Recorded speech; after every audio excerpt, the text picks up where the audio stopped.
बॉलीवुड के एक iconic rock and role गाने से जुड़ी एक बड़ी मजेदार कहानी आजा आजा मैं हूँ प्यार तेरा। है। तो क्या सच में आर.डी. बर्मन को आजा आजा पर शक था? चलिए पता करते हैं। 60 के दशक की शुरुआत में आर.डी. बर्मन इंडस्ट्री में अपनी जगह बनाने के लिए स्ट्रगल कर रहे थे। फिर आई तीसरी मंजिल।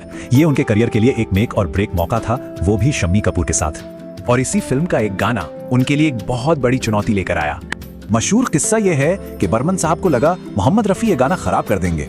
कहते हैं कि मुश्किल थी गाने के उस हिस्से में जहां तेजी से आजा आजा कहना था। ऐसा कहा जाता है कि आशा भोसले ने तो झट से गा लिया, पर रफी साहब को कई टेक लगे। आजा आजा आजा आजा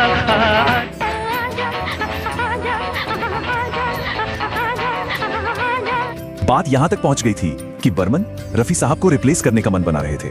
कहानी तो बड़ी जबरदस्त है, पर क्या ये सच है? चलिए इस मामले की तह तक जाते हैं और गाने की इंस्पिरेशन देखते हैं।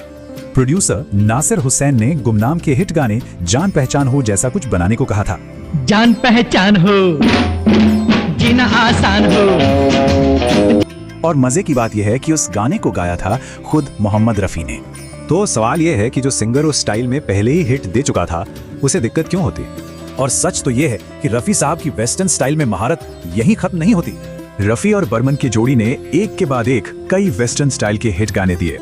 यहाँ तक कि क्या हुआ तेरा वादा के लिए रफी साहब को नेशनल अवार्ड भी मिला। क्या हुआ तेरा वादा। मतलब साफ है उनकी जोड़ी इस जॉनर में पूरी तरह से कामयाब और स्थापित थी। तो एक तरफ है ये दिलचस्प किस्सा और दूसरी तरफ है फैक्ट्स जो कुछ और ही कहते हैं। तो क्या ये सच में एक शक कपल था या बस एक शानदार कहानी जो लेजेंड बन गई?